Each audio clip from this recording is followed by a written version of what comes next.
నా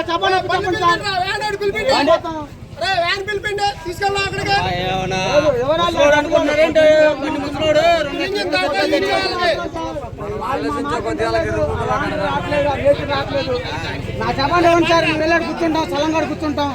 ఇంతసేపు ఓడ్చాం అడిగాం అమెరికాలో ఉన్నాడు లండన్ లో ఉన్నాడు ఎవడో వస్తాడు అక్కడికి కాలంచం 3 లక్షల సంవత్సరాలు కష్టపడుతూ వస్తాడు పసిపిల్లగాడాడు 19 సంవత్సరాల పిల్లగాడాడు ఆ తల్లిగా ఎవడికి వస్తాడు సార్ 20 లక్షలు మేము అప్పు చెప్తాం మా పిల్లగాని మాకు అప్పు చెప్పమను అంటే ఒక 1000 రూపాయలు 2000 ఇచ్చి మనుషులు చంపేసి బిల్లులు కట్టుకొని వాళ్ళు స్టోర్ చేసుకుంటారేంటి వాళ్ళు డబ్బులు ఎప్పుడైనా చూసారా మొహం మా బాడీని మాకు అప్పు చెప్పండి మా తెలంగాణ కూర్చుంటాం 2 రోజులు అయినా 10 రోజులు కూర్చుంటాం మాకు న్యాయం జరిగేంత వరకు కొల్లూరు రవీంద్ర గారు మంత్రి గారు ఎక్కడున్నా సార్ మీరు మాకు ఇక్కడ తక్షణమే లాభరం మేము మాకు న్యాయం చేసి మీరు యాక్షన్ తీసుకోండి సీఏ గారిని డిఎస్పీ గారు పంపించి ఆ వాండర్లు ఎవరో ముందు అరెస్ట్ చేయాలి ముందు ఎక్కడున్నాడు ఆ వాండర్ని ఆ టాపీ మేసిన అందరికి మాట్లాడు సార్ మాకు న్యాయం జరిగేదాకా మీ కథలో ఎక్కడి నుంచి అవసరమైతే మా తెలంగాణ కూర్చుంటామండి మేము పసిపిల్లగాని పని తీసుకెళ్ళి చంపేసాడు ఆ టాపీ మేసిన ఆ వాండరు మీ తెల్లాడే వాళ్ళం మేము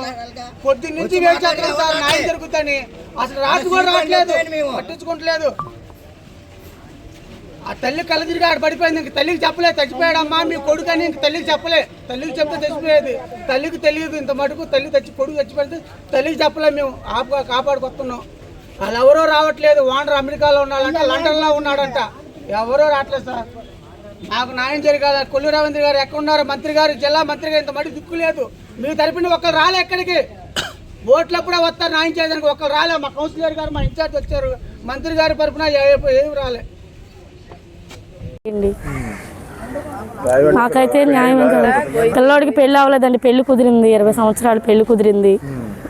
రెండేళ్ళు మా నిశ్చితార్థం అయింది మొన్నే పెళ్లి పెట్టుకున్నారు ఇంకా పెళ్లి కాలేదు తండ్రి చనిపోయాడు తండ్రి చనిపోయిన దగ్గర నుంచి 3 సంవత్సరాల పిల్లవాడప్పుడు చనిపోయాడు ఆ తల్లి తినక ఇప్పుడు వరకు కూడా పెంచుకుంటూ వచ్చింది ఏంటంటే ఇప్పుడు మాలో ఎవరికి చదువులు ఉండవు మేము ఎవరైనా కష్టం చేసుకోవాలి మేము బ్రతకాలి మేము పని చేసుకుంటేనే మాకు ఏదైనా కూడా ఎందుకంటే ఇప్పుడు మాలో చదువులు ఎక్కువ ఉండవు మాలో అందరూ పనులే చేసుకునేది మేము కూలి పనులు చేసుకుంటాం చదువులు ఉండవు చదువులు ఉంటే ఉద్యోగాలు ఉంటాయి పని చేసుకోవాలి తెచ్చుకోవాలి తినాలి బ్రతకాలి ఎందుకంటే ఆ పిల్లడు తండ్రి కూడా లేడు తల్లి బలహీనరాలు బలం ఉన్నంచే పిల్లల్ని పెంచుకొచ్చింది పనిలోకి వెళ్ళాడు ఇప్పుడు ఆ మేస్త్రి అజాగ్రత్త అవ్వచ్చు ఇప్పుడు చేపించుకునే అజాగ్రత్త అవ్వచ్చు పెద్ద గోడ ఉన్నప్పుడు అది బీటీచ్ ఉన్నప్పుడు ఇంకా అది తీసి కట్టుకోవడం వాళ్ళు చేసుకోకుండా పిల్లవాడు ప్రాణం మీద తీసుకొచ్చారు ప్రాణమే పోయింది మరి వాళ్ళు ఏమి న్యాయం చేస్తారో ఏమి న్యాయం జరిగిద్దో మాకు ఇప్పటి వరకైతే ఎటువంటి న్యాయం జరగలేదు ఏం చేస్తారో తెలియదు పొద్దున్న రోజులాగానే పనిలోకి వెళ్తే మరి అది పెద్ద గోడ ఉందంట అక్కడ పెద్ద గోడ ఉన్నప్పుడు మరి వానరు చూసుకోలేదో తెలియదు అది బీట్లు ఇచ్చి ఉందంట మరి ఎల్లినోళ్ళు చూసుకోలేదో తెలియదు ఏ గోతులో దిగి గొయ్యి తీస్తుంటే పిల్లోడి మీద పడిపోయిందంటండి పడ్డమే బ్రెయిన్ బయటకు వచ్చేసింది దెబ్బలు బాగా తగిలిన పిల్లోడు చనిపోయాడు మేస్త్రి ఏమనట్లేదు మేము పని చేస్తున్నాం అంటున్నారండి పని చేస్తున్నాము అది ఇప్పుడు కొక్కులేరు తీసిన గంట సేపు బాగానే ఉందండి ఇప్పుడు మట్టి తీశారు దాని బలం ఉన్నంతసేపు గోడ ఉంటుంది తర్వాత ఉండదు కదా దాని బలం ఉన్నంతసేపు ఉంది తర్వాత అది కూలిపోయింది